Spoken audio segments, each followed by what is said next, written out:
l'immobilier, parfois, tu vas rencontrer des professionnels qui ne vont pas forcément être honnêtes avec toi. Mais à toi de savoir comment réagir face à ce genre de professionnels-là. Aujourd'hui, je vais te partager une question qui a été posée dans la team des immopreneurs, dans le club privé des investisseurs que j'accompagne. Et je trouvais intéressant de te partager cette question et la réponse derrière pour aussi t'éduquer sur les réalités lorsque tu as déjà un projet immobilier en cours qui nécessite des travaux. Donc aujourd'hui, la question est posée sur les artisans. Si ça t'intéresse de savoir comment régler des difficultés parfois, et notamment cette difficulté-là, parce que c'est un exemple de difficulté, c'est un genre de difficulté, je vais te donner les codes aujourd'hui dans cette vidéo et on commence tout de suite.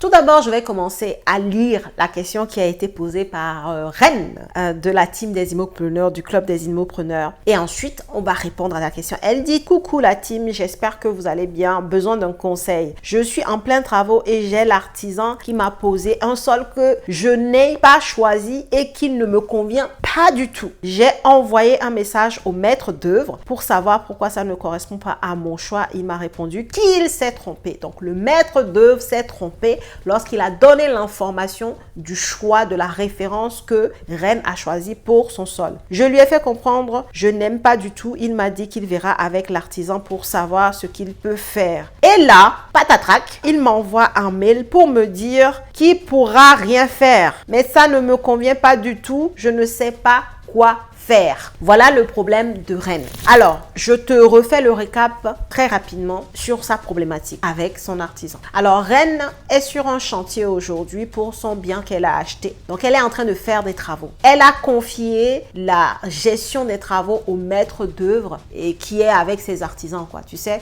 dans le milieu de travaux, tu peux soit passer par un maître d'œuvre pour que tu aies une seule référence, une seule personne qui gère tout ton chantier. Et comme ça, tu as un seul interlocuteur qui très souvent va venir avec ses propres artisans avec lesquels il a l'habitude de travailler. Et donc, toi, tu as comme référence ce maître d'œuvre-là. D'accord? Ou alors, tu peux passer par le plombier, le peintre et tout ça et toi-même faire la relation entre ces différentes personnes. Reine a choisi, très bien même, parce que moi, c'est ce que je conseille, surtout quand on démarre, d'avoir un seul interlocuteur, de tout confier à une seule et même entreprise qui va gérer derrière ses artisans à lui, quoi, ou ses salariés à lui, si c'est une entreprise tout corps d'État qui a en son sein tous les corps d'État. Donc, le plombier, l'électricien, le peintre, le soliste, enfin voilà, il a tout le monde dans son entreprise. Ici, c'est un maître d'œuvre qui travaille avec des artisans qu'elle a pris. Et le maître d'œuvre qui est censé tout gérer et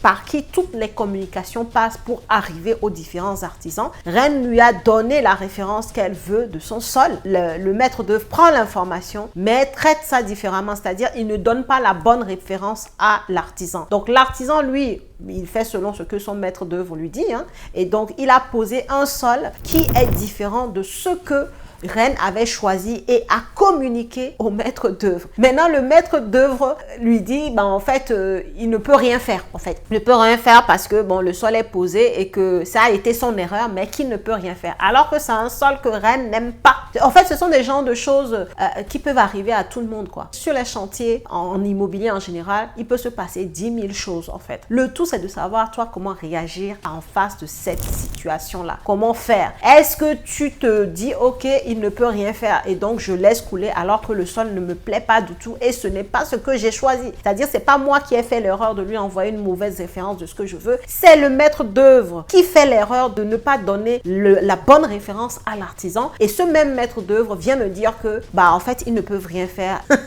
C'est là où ton intelligence et le recul va rentrer en ligne de compte. Alors, le premier conseil que moi je donne souvent, quand tu es en relation avec d'autres personnes, c'est une question de... C'est-à-dire, ce sont des relations humaines, même si c'est du business. C'est de ne jamais t'emporter parce que ça ne résout aucun problème. D'être toujours factuel et cartésien en affaires. Factuel, cartésien, les émotions, on les laisse à la porte. Parce que ce qui bloque souvent les relations humaines, ce sont les émotions. Quand tu es très émotive, quand tu t'emportes, parce que parfois tu peux te dire, mais lui là, il me prend pour un jambon, ça te saute au cœur et tu changes de visage et tu parles avec agressivité. Et le problème quand tu fais ça en affaires, c'est que même si c'est toi qui as raison, l'autre peut se braquer et plus rien ne va se passer. Or, en immobilier, le temps joue contre nous. Toi, ton chantier est toujours en cours et tu veux tout sauf que le chantier se bloque en fait. Tu veux que les choses continuent à se faire. Donc, c'est là où il faut être stratège, avoir du recul, comprendre que les sentiments, on les laisse à la porte et on est factuel et on est dans le raisonnement. Donc, comment traiter ce genre de cas, dans le cas de Rennes? La première chose, c'est de rappeler au maître d'œuvre, parce que quand un maître d'œuvre te dit qu'il a fait une erreur, mais que, en fait, donc l'artisan ne peut rien faire, ça n'a aucun sens. C'est-à-dire que la personne à qui tu demandes réparation, au fait, ce n'est pas l'artisan. C'est celui qui a commis l'erreur, d'accord? C'est celui ici qui a la gestion du chantier. Donc, quand tu demandes de te faire un retour, tu ne lui demandes pas d'aller demander à l'artisan, non. C'est à lui que tu parles puisque c'est lui qui a fait l'erreur. Et au-delà de tout, c'est lui qui a la gestion de ton chantier, ok? C'est le maître d'œuvre. C'est lui qui chapeaute tout le chantier. Et les artisans sont sous lui. Donc, la personne qui porte la responsabilité du fait que le chantier soit bien fait ou mal fait, ce ne sont pas les artisans. C'est le maître d'œuvre. Ça, c'est la première chose qu'il faut comprendre. Dans le cas de Rennes, ce qui va se passer, si tu rencontres ce genre de cas, la première chose, c'est que tu rappelles au maître d'œuvre son rôle gentiment. C'est lui qui chapeaute le chantier. Les artisans sont sous lui. Là, il y a un problème manifeste et le problème ne provient même pas de l'artisan, mais de lui, le maître d'œuvre. Donc, qu'il vienne te dire que l'artisan ne peut rien faire, ce n'est pas la réponse qui doit être faite. La réponse doit venir de lui-même. C'est lui, qu'est-ce qu'il peut faire que tu veux savoir. Donc ça, c'est la première chose que tu peux lui dire. Par rapport à sa réponse, tu lui réécris, ok, merci pour votre retour. Cependant, ma question n'était pas tellement pour l'artisan, mais pour vous, puisque c'est vous qui chapeautez mon chantier. Et surtout que on a tous compris que l'erreur provenait de vous. Je ne vous en tiens pas à rigueur, mais j'aimerais bien qu'on puisse avancer sur le règlement de ce problème, puisque le sol ne correspond absolument pas à ce que j'ai choisi.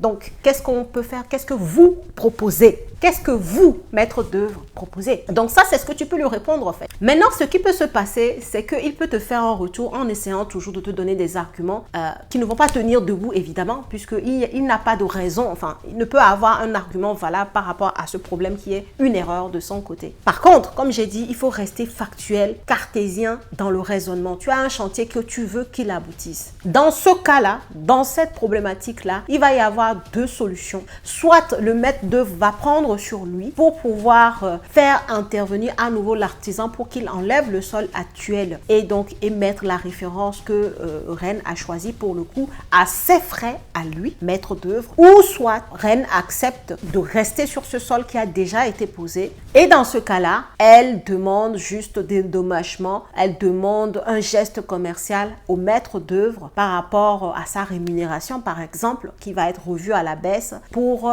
pouvoir absorber cette erreur qui a été faite par lui. Donc voilà une autre façon de régler ce problème.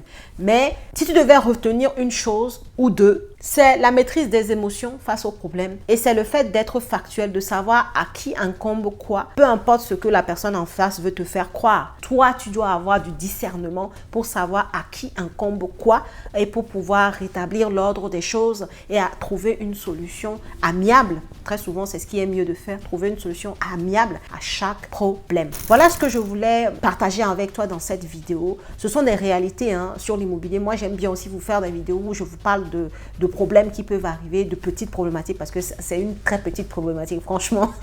Mais si ça ne t'est jamais arrivé, comme Rennes par exemple, tu peux paniquer, tu peux dire, mais c'est quoi, qu'est-ce qui se passe sur ce chantier? Mais c'est rien du tout, je peux te garantir que c'est peanut. Et il y a une solution pour ça, dès lors que tu restes professionnel et que tu as du discernement et que tu as la méthode pour parler aux gens, pour faire entendre ton raisonnement, qui est la vérité, tout simplement en fait. Voilà, si cette vidéo t'a plu, je t'invite à la liker, à partager la vidéo. N'hésite pas à poser tes questions en commentaire si tu en as. Et moi, je te dis à la prochaine vidéo.